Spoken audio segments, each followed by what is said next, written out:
ഇപ്പോൾ ഇവരുമായിട്ടുള്ള ഒരു ആശയവിനിമയം സാധ്യമാകുന്നുണ്ട്. പ്രത്യേകിച്ച് 2 മണിക്കൂറായി അവർ അതിന് മുകളിലാണ്.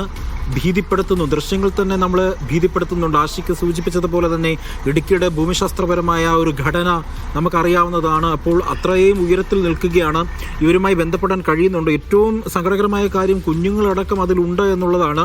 അപ്പോൾ ഇവരുമായിട്ടുള്ള ആശയവിനിമയം നടത്താൻ ഈ ഘട്ടത്തിൽ സാധിക്കുന്നുണ്ടോ? പ്രാഥമികമായ ആശയവിനിമയം നടത്തുവാനാണ് കഴിയുന്നുള്ളൂ എന്നുള്ളതാണ് നമുക്ക് മനസ്സിലാക്കാൻ കഴിയുന്ന. ദൃശ്യങ്ങളിൽ കാണാൻ വലിയ ഉയരത്തിലാണ് നിലനിൽക്കുന്നത്. കൂടാതെ മുകളിൽ മറ്റേതെങ്കിലും തരത്തിലുള്ള കമ്മ്യൂണിക്കേഷൻ സംവിധാനങ്ങൾ അവരുടെ കയ്യിലുണ്ടോ എന്നുള്ളതും വ്യക്തമല്ല. ചില പ്രാഥമികമായ കമ്മ്യൂണിക്കേഷൻ മാത്രമേ ഈ മുകളിൽ കുടുങ്ങിക്കിടക്കുന്നവരുമായി ബന്ധപ്പെട്ട് ഇപ്പോൾ നിലവിൽ സാധിക്കുന്നുള്ളൂ എന്നുള്ളതാണ് ഏറ്റവും പ്രധാനപ്പെട്ട കാര്യം. പക്ഷേ ഏറ്റവും വേഗത്തിൽ രണ്ട് മണിക്കൂറോളമായി അവർ മുകളിൽ കിടക്കുന്നു. ഇതുവരെ അത് താഴേക്ക് ഇറക്കാൻ സാധിച്ചിട്ടില്ല എന്നുള്ളത് ഗുരുതരമായ ഒരു പ്രശ്നമാണ്. ഹൈഡ്രോളിക് സംവിധാനത്തിന്റെ വീഴ്ചയാണ് ആ നിലയിൽ അവർ ആകാശത്തെത്തിയപ്പോൾ കുടുങ്ങിക്കിടക്കാൻ കാരണമായത് എന്നാണ് ഈ സ്ഥാപനത്തിന്റെ ഉടമകൾ വ്യക്തമാക്കുന്നത്. പക്ഷേ എന്താണ് സംഭവിച്ചിട്ടുള്ളത് എന്നുള്ളത് കൂടുതൽ അന്വേഷണം അടക്കം നടക്കേണ്ടതുണ്ട്. പക്ഷെ 3 പേർ, നാല് വിനോദസഞ്ചാരികൾ, ഒരു ജീവനക്കാരിയും അടക്കം 5 പേർ മുകളിൽ കുടുങ്ങിക്കിടക്കുന്നു. അവർ നിരന്തരം താഴേക്ക് ബന്ധപ്പെടാൻ ശ്രമിക്കുന്നുണ്ട് എന്നാണ് നമ്മൾ മനസ്സിലാക്കുന്നത്. പക്ഷേ ഒരുപക്ഷെ ഈ സംവിധാനം, ഹൈഡ്രോളിക് സംവിധാനം വീണ്ടും പുനഃപ്രവർത്തിപ്പിക്കാനായില്ല എന്നുണ്ടെങ്കിൽ അവരെ താഴെ ഇറക്കുവാൻ വേണ്ടിയിട്ട് ഫയർഫോഴ്സിന്റെ കൂടെ സഹായത്തോടു കൂടി താഴെ ഇറക്കാനുള്ള ശ്രമമാണ് ഈ ഘട്ടത്തിൽ നടക്കുന്നത്. ഒരു കൗതുകവും അതുകൂടാതെ അതിന്റെ ഒരു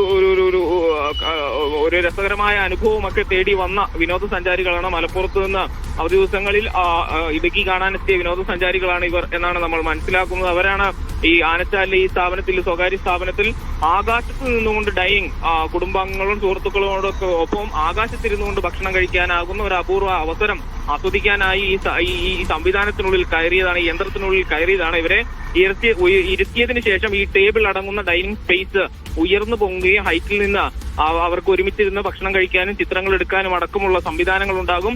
4 പേര് കൂടാതെ ഒരു ജീവനക്കാരും കൂടിയാണ് ഈ സാധാരണ ഈ ഉയരത്തിലേക്ക് പോകാറുള്ളത്. ആ നിലയിൽ തന്നെയാണ് ഇപ്പോഴും സംഭവിച്ചിട്ടുള്ളത്. മാതാപിതാക്കളും 2 കൊച്ചുകുട്ടികളും അടങ്ങുന്ന 4 പേരടങ്ങുന്ന മലപ്പുറം സ്വദേശികളായ വിനോദസഞ്ചാരികളും കൂടാതെ ഒരു ജീവനക്കാരിയുമാണ് ആ ഉയരത്തിൽ ഇപ്പോൾ കുടുങ്ങിക്കിടക്കുന്ന ആളുകൾ. അവരെ രക്ഷപ്പെടുത്താനുള്ള ശ്രമങ്ങൾ ദ്രുതഗതിയിൽ നടക്കുന്നുണ്ട്. പക്ഷേ ഇതേവരെ അതിന് സാധിച്ചിട്ടില്ല എന്നാണ് നമ്മൾ മനസ്സിലാക്കുന്നത്. അജി, ഇടുക്കി ആനച്ചാലിലാണ് ഇത്രയും വലിയ തരത്തിലുള്ള ഒരു ദുരിതം സംഭവിച്ചിരിക്കുന്നത്. സ്കൈ ഡൈനിങ്ങിൽ വിനോദസഞ്ചാരികൾ കുടുങ്ങി എന്നുള്ള വാർത്തയാണ് ഇപ്പോൾ അവിടെ നിന്നും ആഷിക്ക് നൽകിക്കൊണ്ടിരിക്കുന്നത്. കഴിഞ്ഞ 2 മണിക്കൂറായി വിദേശ സഞ്ചാരികൾ കുടുങ്ങിക്കിടക്കുകയാണ്. വിനോദസഞ്ചാരികളാണ് അവർ, മലപ്പുറത്തു നിന്നുള്ള വിനോദസഞ്ചാരികളാണ് കുടുങ്ങിക്കിടക്കുന്നത്. 2ഉം 4ഉം വയസ്സുള്ള കുഞ്ഞുങ്ങളടക്കം 5 പേരാണ് ഈ സംവിധാനത്തിൽ ഉണ്ടായിരുന്നത്. അതിൽ ഈ അവിടുത്തെ ഹോട്ടലിലെ ആ ജീവനക്കാരിയും ഉണ്ട് എന്നാണ് ഇപ്പോൾ കിട്ടുന്ന വിവരം. ഏതായാലും അഗ്നിശമന സേന ആ പ്രദേശത്തേക്ക് പോവുകയും അവരെ രക്ഷപ്പെടുത്താനുള്ള ശ്രമങ്ങളൊക്കെ ഉടൻ തന്നെ ആരംഭിക്കുമെന്നുള്ള വിവരങ്ങളാണ് ഇപ്പോൾ നമുക്ക് ലഭിക്കുന്നത്. ഈ ക്രെയിൻ പ്രാഥമികമായി പ്രവർത്തനക്ഷമമായി ഇരുന്നു. അതാണ് ഇത്തരത്തിൽ ഈ ഒരു തകരാറ് വന്നതിനെ തുടർന്നാണ് ഇത്തരത്തിൽ സംഭവം ഉണ്ടാവാനിടയായ ഒരു സാഹചര്യം എന്നാണ് ഈ ഘട്ടത്തിൽ മനസ്സിലാകാൻ സാധിക്കുന്നത്. മലപ്പുറം സ്വദേശികളാണ് ഈ അപകടത്തിൽ ഇപ്പോൾ ഈ ഒരു രീതിയിൽ അവിടെ കുടുങ്ങിക്കിടക്കുന്നത് എന്നുള്ളതാണ് നമുക്ക് മനസ്സിലാക്കാൻ കഴിഞ്ഞത്. കഴിഞ്ഞ 2 മണിക്കൂറായി വിനോദസഞ്ചാരികൾ അവിടെ കുടുങ്ങിക്കിടക്കുകയാണ്. കഴിഞ്ഞ കുറേ നാളുകൾക്ക് മുൻപ് ആരംഭിച്ച ഒരു സംവിധാനമാണ് ഈ സ്കൈ ഡൈനിങ് എന്നുള്ളത്. പേര് പോലെ തന്നെ ആകാശത്തിരുന്നു കൊണ്ട് ഭക്ഷണം കഴിക്കുക എന്നുള്ള ഒരു പ്രത്യേകത കൊണ്ടും ഇടുക്കിയുടെ ഭൂമിപരമായ ആ ഒരു പ്രത്യേകത കൊണ്ടും ഉയരത്തിൽ നിന്ന് ഭക്ഷണം കഴിക്കാനുള്ള ഒരു കൗതുകം കൊണ്ടാണ് കൂടുതൽ വിനോദസഞ്ചാരികൾ ഇവിടേക്ക് എത്തുന്നത്. അതിനിടയിലാണ് ഇത്തരത്തിലൊരു ദാരുണമായ സംഭവം അവിടെ നടക്കുന്നത്. ആഷിക്ക് അവിടെ ഫയർഫോഴ്സ് എത്തിയിട്ടുണ്ടോ? മറ്റു വിശദാംശങ്ങൾ?